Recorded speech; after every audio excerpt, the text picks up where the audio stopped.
Bonjour à tous, aujourd'hui on est le 12 octobre. La saison se termine. Pour moi c'est la dernière fois que j'ouvre les ruches. Là on a eu quelques jours de mauvais temps. Bon, aujourd'hui il fait beau. Donc ils en profitent. Ça va pas durer. Donc là aujourd'hui ce que je vais faire, je vais ouvrir pour retirer les lanières. Parce que j'avais mis les lanières c'était juste après la récolte du miel d'été. C'est-à-dire après le 29 juillet.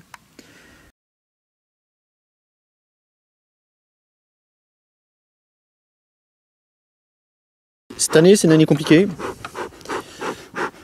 Pourquoi? Tout simplement parce que à cause de la sécheresse. Là j'ai fait ma récolte d'été le 29 juillet comme je disais.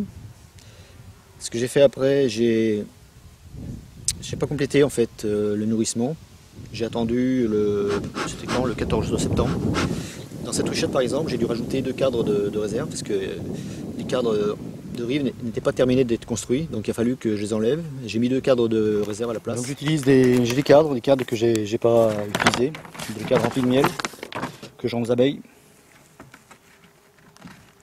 Voilà, enfin, voilà. C'est dommage, voilà, c'est blindé de miel. Donc je vais rendre ça aux abeilles. J'en ai plusieurs comme ça, j'en ai moins. Oh, celui-là il est blindé, on peut voir. Donc on va rendre ça aux abeilles. C'est dommage de les perdre. Je referme parce que là le problème c'est qu'elles vont piller. Elles sentent le miel et elles sont excitées après. Donc il faut fermer, il faut pas. J'ai une petite housse, voilà comme ça. Allez, je pose la caméra sur le papier et on voit ça. Donc là, ce que je vais faire, je vais rajouter des réserves, je pense, dans la ruchette. Parce que la ruchette, en fait, il n'y a pas beaucoup de place, donc il faut quand même des réserves, pas mal de réserves. Donc là, il y a un cadre que je vais enlever, j'ai vu tout de suite. Déjà l'autre fois, elle n'avait pas terminé ce cadre. Donc je vais l'enlever, je ne vais pas le laisser, c'est pas la peine. Parce que je préfère mettre un cadre de réserve. Pourtant, on peut voir, il n'y a pas grand chose. Elles ne l'ont pas terminé. Il servira plus tard pour... j'utiliserai certainement l'année prochaine pour nourrir un essaim que j'aurais capturé. Mais là, je ne vais pas le laisser, c'est pas la peine. Il n'y a pas assez de réserve, ça sert à rien. Donc en échange, je leur mets un cadre blindé de miel. Pour voir, celui-là il est blindé de miel. Donc je leur mets, comme ça elles ont suffisamment de réserve. Avec un cadre, je pense que ça devrait le faire. Tout doucement, délicatement. Voilà. Allez, go.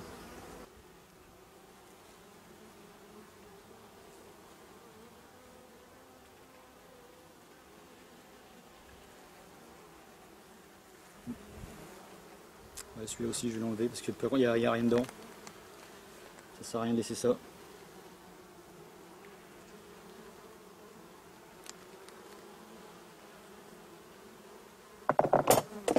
j'ai enlevé rien du tout.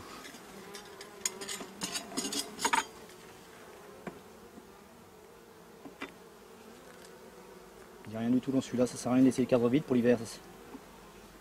Il faut des cadres de réserve. Parce que l'hiver, il n'y a plus rien à butiner, donc s'ils n'ont pas de réserve, c'est pas bon. Donc là on a le fameux cadre déformé. Il avait du couvain l'autre fois. Il a toujours le couvain. Donc celui-là je peux pas l'enlever. C'est con.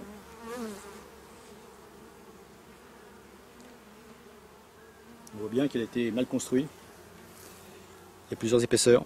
Bon, je vais le laisser parce qu'il y a encore du couvain de chaque côté. On voit bien, il y a des plaques de couvain là. Des petits ronds de couvain. Donc je vais le laisser, je ne vais pas l'enlever. Par contre, je vais mettre un cadre de miel quand même. J'ai enlevé celui-là, le premier, celui que j'ai retiré.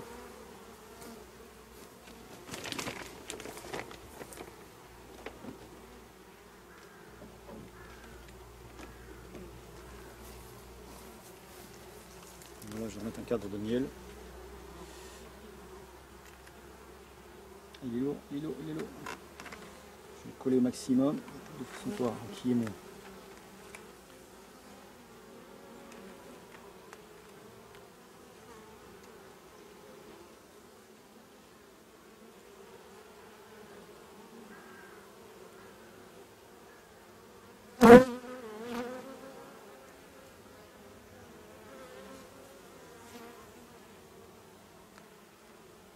délicatement. Faut pas appuyer comme un taré.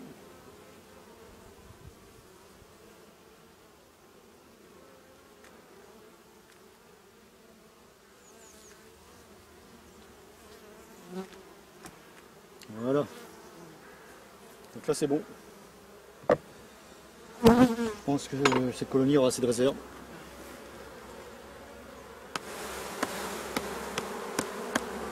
Celui-là j'enlève, pas la peine de laisser. Il n'y a rien, juste un petit coin là, c'est tout. Là c'est vide. C'est parti, je vais retirer la lanière. Hein.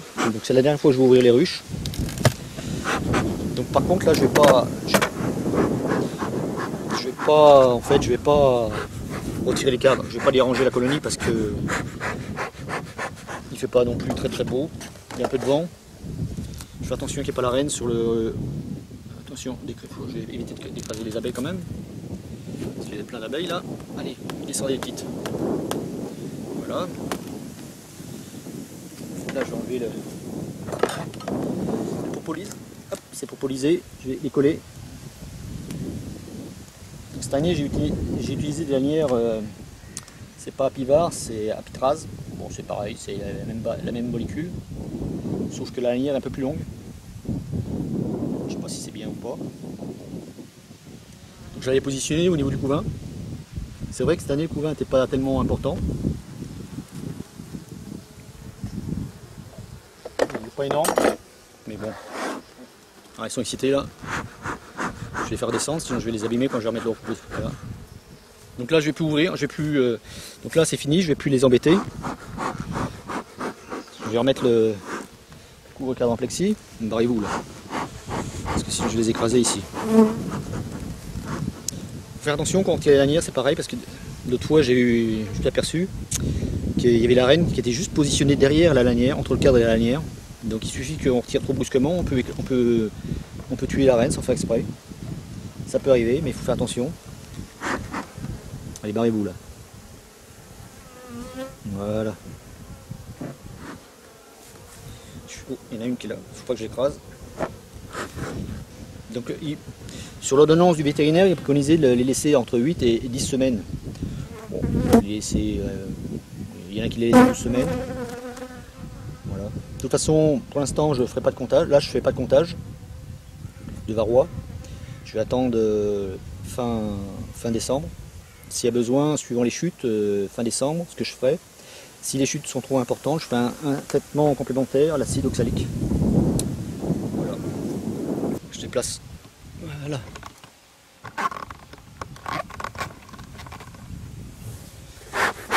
Donc ça c'est une ruche en fait. Au printemps j'avais retiré des cadres de couvain dans les ruches. J'avais fait des ruchettes. Donc j'en ai mis 3 ici des ruchettes. Il y en a 2 qui ont fonctionné. Et une autre qui a mal, apparemment la reine n'a pas dû se faire féconder correctement. J'ai pas trouvé de couvain. Donc celle-là, je l'ai secouée avec une qui avait une bonne reine. Par contre, la deuxième qui avait une bonne reine, je l'ai enlevée, je l'ai déplacée. Donc ça fait que cette ruche-là, en fait, c'est une reine de cette année. Donc là, j'avais mis un nourrisseur, juste après la récolte, pareil. Donc le nourrisseur, lui, il est là pour en cas où s'il y a besoin de compléter les réserves. Donc j'étais surpris, il y avait suffisamment de réserves, je sous-pèse. C'est pas la peine non plus qu'elle soit trop blindée. Moi je préfère compléter si vraiment il manque début février, début mars. Mais il faut leur laisser de la place quand même parce que la reine elle continue à pondre. Donc c'est vrai que cette année ça a été compliqué parce que je me suis aperçu qu'il n'y avait pas beaucoup de couvain. Quand j'ai fait mon contrôle des réserves là au mois de septembre. Voilà. Allez. Je vais enlever le nourrisseur. Petit coup de fumée avant, pour les prévenir, toujours. Donc ça c'est une ruche qui m'a donné quand même... bon cette année ça n'a pas été une belle récolte, mais quand même fait de hausse. Pas de hausse, si de hausse. De hausse quand même fait. C'est pas trop mal pour une ruche de l'année. Par contre là c'est pareil, il faut faire attention parce que les lanières elles peuvent se coller juste en dessous. Et quand on va les retirer, on va tirer les lanières avec, donc on peut esquinter les abeilles. Il faut y aller délicatement là. Si on s'aperçoit qu'elles sont collées, il faut tirer, faut enlever la nourriture délicatement. Je regarde en dessous moi. Voilà. Voilà. Là on voit les abeilles. C'est normal. On fait attention. Donc là ce que je vais faire, je regarde en dessous parce que c'est pareil, en dessous il y a les abeilles. Je regarde si je vois pas la reine parce qu'elles peuvent se trouver coulées sous le nourrisseur. Il n'y a pas la reine là. Petit coup sec pour les faire descendre. Voilà. Je fais attention aux obturateurs de ne pas les perdre. Je les remets dans le bac. Je mets le nourrisseur, je vais le poser sur le toit retourné. Parce qu'il y a encore des abeilles. Donc là on voit la ruche, pas mal d'abeilles. Donc il est important de faire le traitement tôt en fait, parce que pour abaisser la pression du varroa.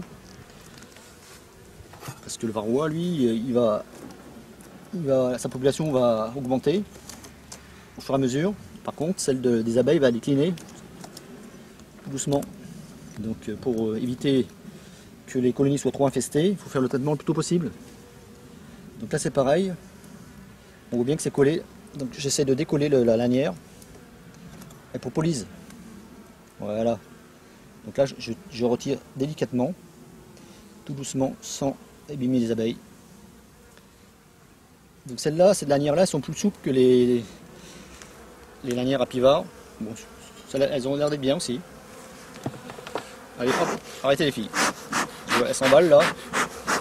Parce que c'est de l'abeille noire, donc c'est pas de la douce. C'est pour ça que je voulais faire ça aujourd'hui, il faisait meilleur. Je casse, voilà, délicatement, je retire. Voilà. Faut pas y aller comme une brute, faut pas tirer ça comme une brute. Ça y est, c'est bon. Allez, je remets le nourrisseur. J'ai fini les filles. Je m'amuse pas à soulever les cadres, là c'est pas la peine. Je sous-pèse, donc je vois tout de suite et s'il y a besoin de faire un complément, je ferai le complément. Allez, go. Les obturateurs sont dedans. Je referme.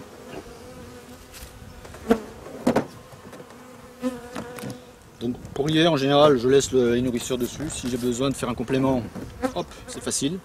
J'ai pas besoin d'ouvrir la ruche, j'ai juste enlevé le bouchon là, le bouchon dans le bac, et hop, je mets mes réserves ici. C'est tout. Je referme. Au niveau de l'isolation, c'est pareil. L'isolation, il y a le toit bientôt qui est isolé. J'avais déjà fait une vidéo. Dedans, c'est du polystyrène extrudé. Et en même temps, il y a le nourrisseur qui sert de vide. Voilà, donc pas de problème. Donc le polystyrène est en contact direct avec le plexi. Allez, hop, terminé. On passe à la suivante. Avant d'enlever les lanières, j'ai contrôlé quand même les chutes. J'avais mis les tiroirs il y a 2 jours. Fourmi, là, une fourmi, c'est quoi ça? Non, c'est même pas un varroa ça. Non, il n'y a pas trop de chutes. Il faut dire aussi que là, il n'y a pas eu énormément de couvains en fait. À cause de la sécheresse, il y avait beaucoup moins de ressources. Donc en fait, les rennes ont diminué leur ponte. Par contre, là maintenant, elles sont actives, un peu plus. Là, on voit les gardiennes qui font leur job. Elles chassent les intrus. Elles sont autour d'un intrus là. Il y a toujours des pilleuses qui viennent et qui essayent de rentrer dans les ruches. Mais malheureusement pour elles, il y a les gardiennes qui sont là. Elles les empêchent de rentrer.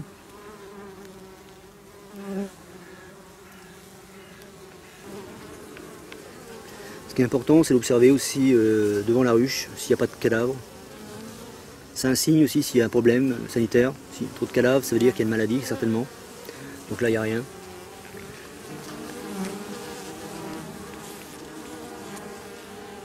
Il y a les guêpes aussi, on peut voir la guêpe là. On n'a pas eu beaucoup de guêpes, mais on les voit débarquer là.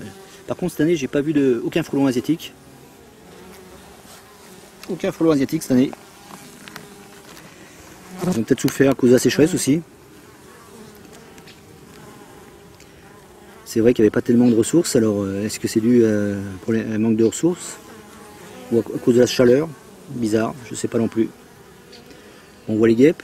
Alors les guêpes, elles arrivent à rentrer quand même. Elles rentrent par le dessous du plancher. Comme c'est un plancher aéré. Elles peuvent passer, elles passent, elles. Les abeilles passent pas, mais elles arrivent à passer, à se faufiler. Bon, heureusement qu'il y a des gardiennes. Là, j'ai mis les tiroirs de fond, donc maintenant il n'y aura plus de problème. Donc ça y est, j'ai terminé, j'ai enlevé les lanières. On commence à voir les gouttes tomber, ça y est, c'est reparti. J'en ai profité de cette accalmie pour ouvrir les ruches, pour enlever les lanières. Donc moi j'utilise, comme vous avez vu, les lanières, les lanières à pitraz. On peut utiliser aussi les lanières à pivard. Bon, moi je trouve que c'est un traitement qui est quand même assez efficace. J'utilise aussi un traitement à base d'acide formique. Sur certaines ruches, j'ai préféré faire 3 flashs en fait à l'acide formique. L'inconvénient, c'est le protocole est beaucoup plus délicat.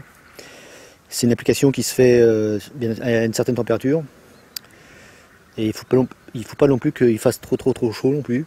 Moi je fais ce traitement, je le fais entre 20 et 25 degrés, pas au-dessus, parce que sinon l'évaporation se fait trop vite.